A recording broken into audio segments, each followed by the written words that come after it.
Welcome to another episode of Tuesday Connect Season 4.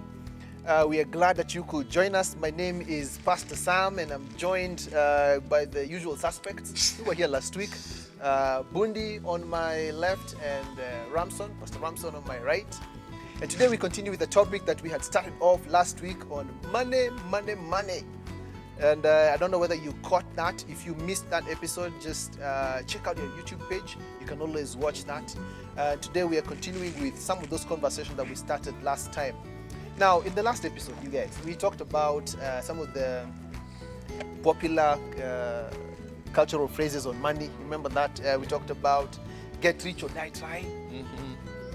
Really, actually, that's what it was all about. You know, we talked about money makes the world go round. And I think, Bundi, you talked about that song. You know, I want to be a, was it billionaire? I want to be a billionaire. By the way you guys sang that song on set, you know, I was like, Akianani, if you just memorize the Bible in a similar way, we will reach all the enriched people. Who tells you we have not? Who tells you we have not? I was expecting you guys to quote Bible verses on set. But anyway, so a lot has been said about money, and there's this verse that seems to back it. Ecclesiastes chapter 10 verse 19 that says, money answereth everything. Money answereth all things. I think that's how the King James puts it. Question. Is there, or should we hold money in such a high regard? Because we already concluded that the culture, the world is already doing that. We are all making a convergence towards money. We are all probably in this rat race. Everybody wants to be rich somehow. And there's even a Bible verse to back it up. Should we? Should we? Hold money to such a high regard? Is it really running this world? Yeah, I think apart from looking at the if the verses that we've talked about before, you know, give and do all that. If that was all that the Bible had to say, the 10:19. If that's all that the Bible had to say about money, yes, we should. But I think the Bible has more to say about money and how we should interact with it and what we should use it for and how we should pursue it. So I think if we look at how our culture thinks about money and how we focus on it, I think we would be amiss from what the Bible calls us to do in the rest of Scripture. So I think the Bible says more about money than money answereth all things. So I think if you take it in isolation and that's the only thing God says about money, hey, I think you will spin to a certain extreme that you shouldn't be on when we are thinking about money. And I think as a culture, we are on that extreme when we are thinking of money. We seem to just know a few Bible verses, but don't think about money comprehensively. Yeah, so I'd say I don't think we should. Maybe we can talk later about those other Bible verses. I'm thinking if it's should we? No. Do we? Yeah. Yes, yes, we do. Personally included, there is an esteem, a certain mystery around the power of money that is so desirous for any one man. That's what we clamor towards. But should we? I don't think so, based on the evidence that Ramson is presenting there. Sounds like a court case. That's based on what he said. Umevuka sakafu. There's more that the Bible says about money. How I consolidate all that in my head is sugar good? Yes, it is. But an unhealthy... Too much of it. Diabetes, Is water good? Sure. Tell that to the man who's drowning. In Indian Ocean, he wanted water. So I think there are aspects to which money is good. We should desire it. But why give it so much esteem? I don't think we should. I think there is a good boundary, a loving boundary, even with money. Yeah. Let's talk about something that I feel like is very vital, especially for believers to know whenever we're talking about this whole issue about money. There's a guy called Ken Blanchard. I think he's written a lot of leadership books. He said that success breeds ego. Success breeds ego. And then he says ego is, for him, it's like an acronym for edging God out. You know? So whenever you become successful, you edge, God out. And Yeah, was I supposed to be taking notes? and I want to talk about this question of idolatry or something like, or replacing God, with money. We do see it in the story of the rich young ruler. You remember the rich young ruler? He came to Jesus and he looked like he wanted the kingdom of God, and it says that Jesus loved him. He saw a man who he had everything together. He was obedient. He was sort of like he was doing everything right. But then when it came to the issue of idolatry, putting God first, or putting his hope and his trust in God, he failed so miserably, about that. I think it was the issue of idolatry for him. And then there's also another story of the rich fool. Yeah. And but every time I think the Bible mentions the word rich, and somebody there's probably something it's teaching there. The rich fool, he worked hard, and he was able to fill up his barn. And then he said, "Look, I need now to just kick back, relax, and enjoy my life," because his security was really in what he had stored up, his wealth, not necessarily in God. And Jesus said, "You are a fool, because your life is going to be taken away from you today."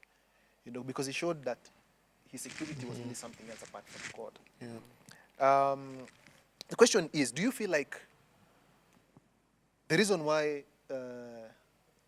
maybe us guys, maybe you guys watching us also, the reason why you're not on Forbes list is because God knows. Yeah. If he wants to give you riches, if you were to omoka, to put that word, to use that word, man, he will lose you.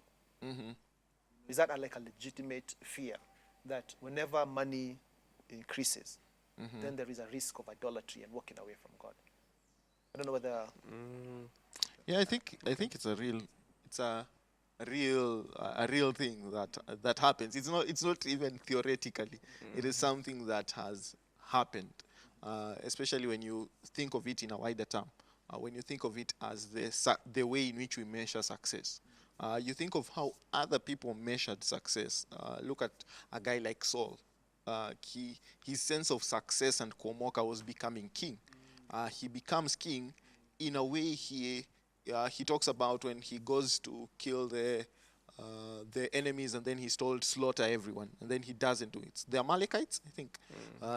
And he says, my soldiers told me, they had already collected this, so I couldn't push back on them. I had to allow them to take it. Whether it's an excuse or not, that's another thing. But clearly, you can already start seeing he used it as a way to tell Samuel, hata wewe ungefanya nini if these soldiers have decided. So I think the more you succeed, the more you feel there's something at stake to be lost. And therefore, because there is something to be lost, it is easy to look at God and wonder, you know what, obeying you will cost me this. Initially when obeying him cost you less, what did I have to lose? When Saul was just, going after donkeys and all that, what did he have to lose? But now that, the kingdom is here, there is wealth, there is much that has been acquired. In fact, he's shocked that Jonathan is okay with becoming number 2 to David. So I think it's a real threat that happens. It's easy for money to lead you astray and away from God. Yeah, so I think it's something that happens. Yeah. Yeah. And you've mentioned Solomon, and it's really interesting to learn that for him it was really a slow fade. Uh-huh. Right? And many of these guys do start well, but then the more they acquire, they don't necessarily get satisfied. The more they overreach. I'm trying to imagine how many wives he had. I mean, that number is even is too high to even to keep track with him. And there's that whole issue about, can we ever really be satisfied? And there was that Bible verse that says, the 2 things that never get satisfied. 4 that, remember in Proverbs, it talked about the leech that always says, that always wants to take. Oh, okay. You know, the barren woman, you know, the ground that can never get satisfied with water. I think that what the Bible is trying to address is the whole issue of our Contentment. contentment and greed. Mhm. And I think the human heart has been found that it is always greedy. And it's In fact, the one that I remember, I think it's in Proverbs 23:4, somewhere around there. It talks about death and destruction are never satisfied, and so are the eyes of men. Just that sense of, death Yeah. never says I've killed enough people, Yeah. and destruction has to be stopped in a way. Yeah, so just thought. Yeah, yeah. And God really wants us to trust in Him. You know, earlier on, I think when we were talking, Nyado reminded us of the whole story in the Old Testament. I think when God told the children of Israel, when you go out to pick manna, just pick enough for one day.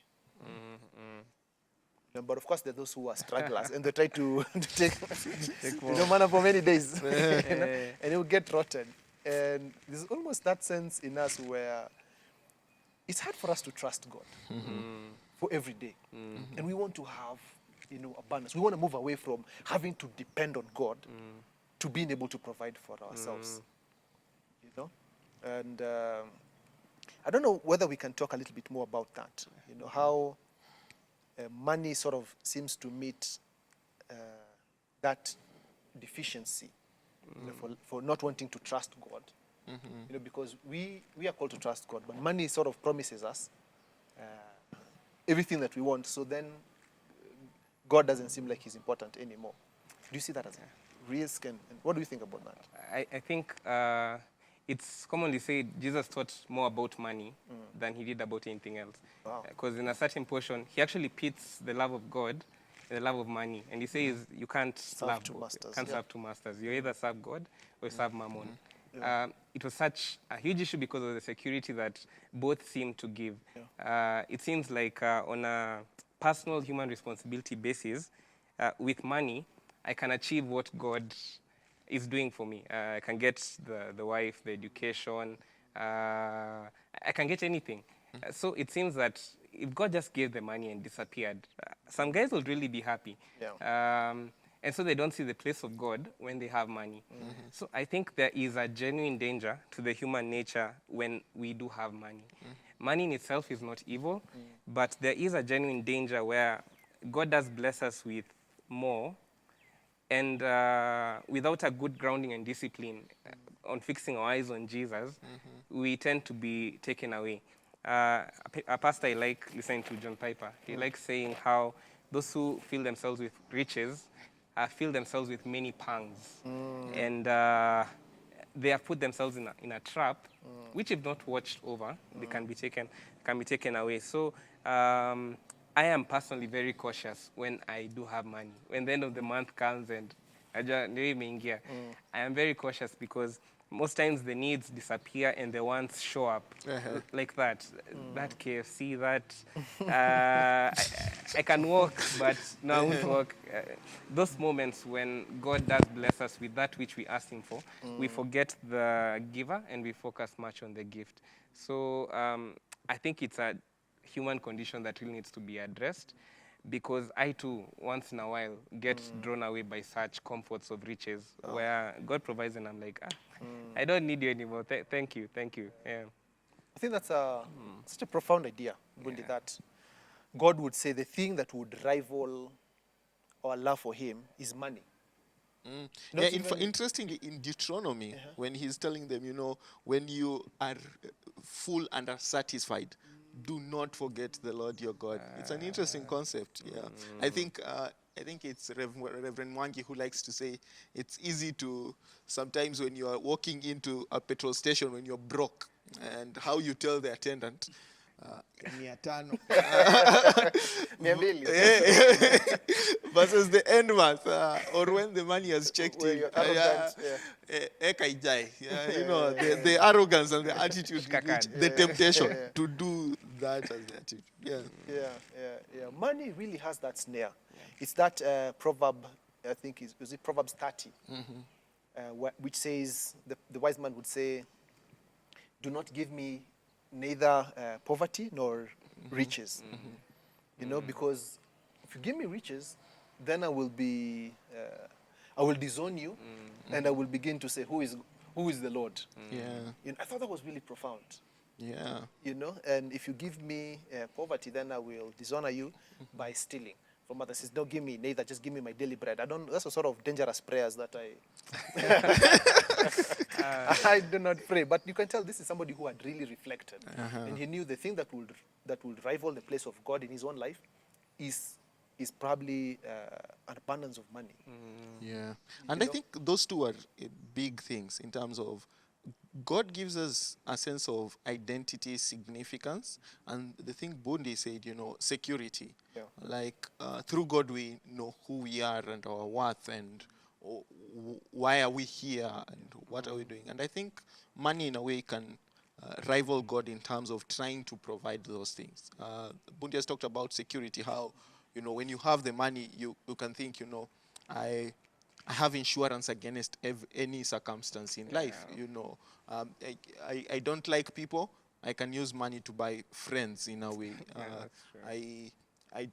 I'm fearful about my life. I can use my money to ensure that you can buy an organ. You drink your whole way and just know my organs. I'll replace them. I'll Buy a have the new money. liver. Yeah. Which disease is Kidney. that? Yeah. I'll Kidney. sort it out. There is research going on that will help me. So in a way, there is a sense of there is a security that money brings, and it becomes very easy for you to do that thing of saying, why do I need God if I can have all this? While on the other side, I think that aspect of identity and significance, money makes us feel like we've worked for it, we deserve it, and therefore it's very easy for me as a result of the money I have gained to therefore determine my value based on that, and look down on those who don't have it. The whole idea of your self-worth being Yeah. equivalent to your Your net net worth. Yes, and even culturally we've propagated it. Mwanaume ni wallet, your value in a relationship is based on Money that you the put on the money table. that you have. It's very easy. I find it interesting. This might be a bit what guys might not agree with, but I find it interesting when we were in campus. For most ladies, let me. Today, Kathy is not here, so there's freedom. Yeah, we can talk about these things. I think talking to friends, one of the things that ranked highly when people thought about choosing, which kind of dude would you say yes to? One of the biggest ranking was stable financially, and for a reason, it ranked very close. Though we would say, he has to be saved, alafu financially stable. In most cases, many other things slipped out of the picture. Many other things were not considered. Based purely on, financially stable was too high, more than it should. I think it can factor in one of the decisions, but I don't think it should be that high. But because of the sense of security, or somebody who has got his life figured out, it has such an appeal in that way. So I think it's a real danger of just seeing how some of those things come and rival God. Yeah. Yeah, and I feel like the reason why this is even an important subject to talk about, that money and wealth would really be the thing that God says that will rival me, is so that our people can be forewarned. To be forewarned is to be forearmed. Of course, we're not saying this so that so that people can put aside their ambition, and they can now slouch back and be slothful because, hey, if I acquire money, then I might lose my relationship with God. No, that's not what we are saying this. I guess it's important for people to know, look, this thing could be a danger, so that you can be more intentional in thinking about how then do I handle this whole issue about money. But moving forward on this whole hashtag, more money, more problems. It's actually a song. There's a song. There's a song. Yeah. More money, more The way he was dissing us, he's just revealing.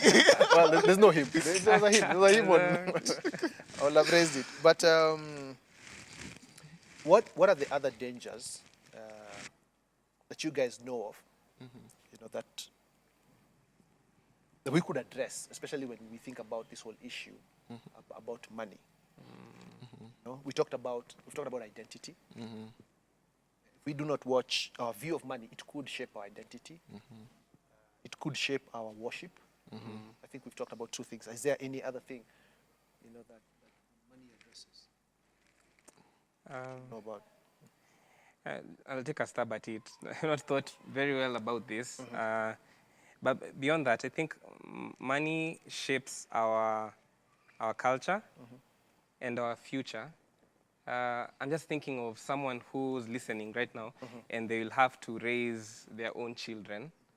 Remember the last episode we were talking about, maybe due to an experience you had in the past, you seek to bring a better future to your children based on what you experienced back then.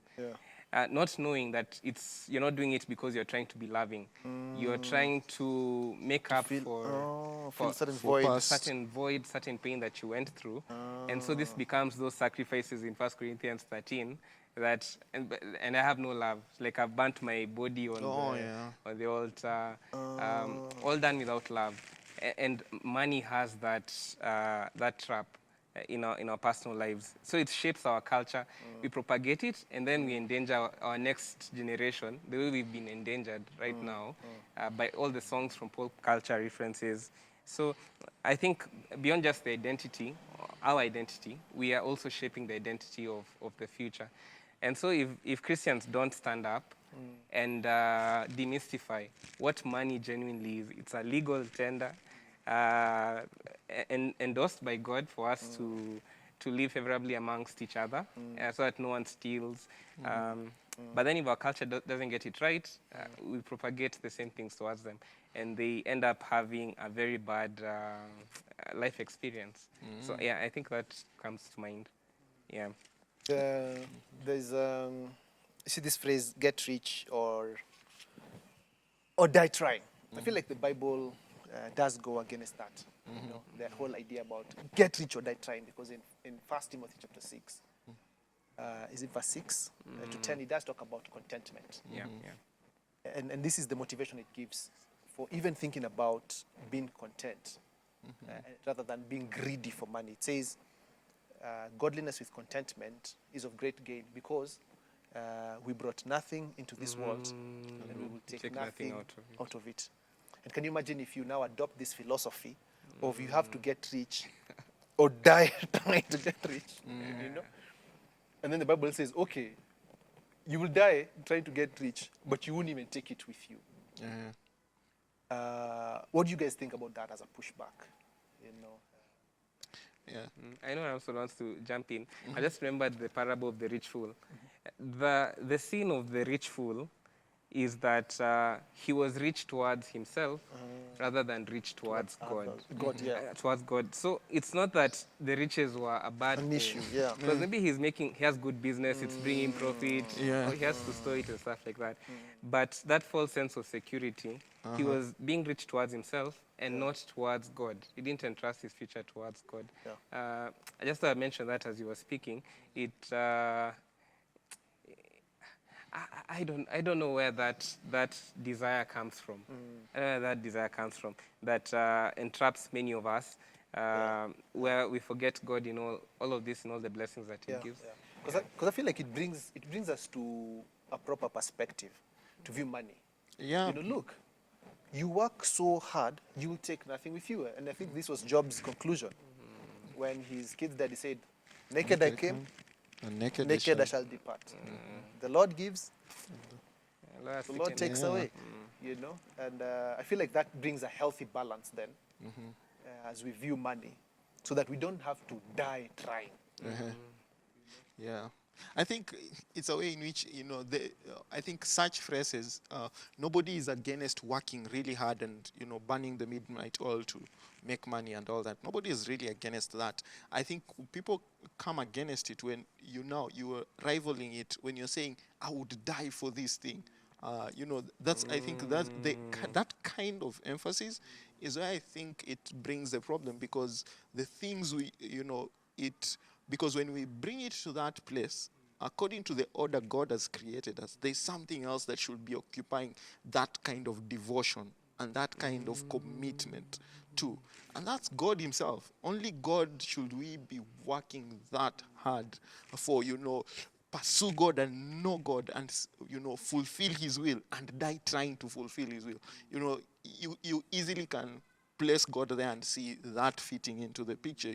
Pursue God, pursue his cause, pursue what he calls you to do, and die trying. That fits in. So when you immediately replace money and bring it to that level, and it should be the one that is given that kind of devotion, man, you've brought in idolatry. And when you propagate it in that way, the other thing is you don't just rob people of the opportunity to pursue God's agenda. You rob them of their source of joy. You rob them of the thing that they should find rest in. Now they become a restless people because money will never give you the kind of rest that you desire. You've just talked about death and destruction and never satisfied. Ecclesiastes talks about 4:4 talks about how, and I saw all achievement, stems from one man's envy of another. So when I take money and put it at that level, I've just given guys a sense of restlessness. Yet we are called to have a sense of contentment when it comes to money and achievement and success in all these other pursuits. So I think, that verse when Paul is calling guys, Timothy, and telling him about contentment is of great gain. Jesus will talk just before the story of the rich fool, I think he says, watch out for greed. And I think that's the other thing about money. It has this aspect of, it's very easy for it to be present. Greed is very easy to be present. Love of money is very easy to be present. And you will never think you have the love of money. It's, I think somebody was saying it's very difficult for somebody to commit adultery without knowing they are committing adultery. But it's very easy for you to be greedy without you knowing you are a greedy person. It's very easy for you to live for money and be idolatrous about money and not know that it is. And I think that's why Jesus, in this picture, he draws it out and he's like, watch out for greed. For a man's life does not consist in the abundance of his possessions. Again, bring that issue of, your life's purpose. It's very easy for you to take your life's purpose and attach it to money. And just, so I think that aspect of just calling you to a sense of pursuit of contentment, I think it's a great way to start pushing back on that sense of money trying to take over your life's purpose and being center stage in your life. Yeah. I guess that's a good place to end with. The whole idea that God really should be our all-consuming desire, and not money. And I like how we've clarified it. We've said it's the love of money really that is the issue, not the money itself, but the love of money. And as Paul would say in 1 Timothy chapter 6, he would say that the love of money is the root of all kinds of evil, and many people pursuing the love of money have pierced themselves with many sorrows. They have shipwrecked their faith and they have brought ruin and destruction, upon themselves. So there are many dangers. There's the danger of walking out of your relationship with God, shipwrecking your faith. There's the danger of having a misplaced identity, and this other issue of piercing yourself with many sorrows. So more money, More problems. more problems. if God is really not at the center of one's view, of money, because money could be used for good. God could give you lots of money, and then use you as a steward of these resources, so that you can channel this money towards his work. And we will have another Tuesday Connect that will talk about, the stewardship of money, the stewardship of one's resources. How can you use your money for good? But for now, I think we can end on that note. Let's think about how money can really take us away from God's path for us. And I think there is a question that was asked at one point. What good would it be for a man to gain the whole world and yet lose their soul? That would be a somber note to end on. I don't know what you think about this whole idea about swinging the pendulum so much on one side, on the money, on the extreme in pursuing it. What lies do you see in that? Or what dangers do you see? Maybe you can share that in the comment section. We'd like to hear your feedback about what you thought about this episode, what we missed, or what perhaps we touched on that really resonated with you. So keep watching. We will talk more about this topic, and we hope to see you in our next episode. But for now, for Tuesday Connect, my name is Sam, Bramson, and Bundi, and we are out.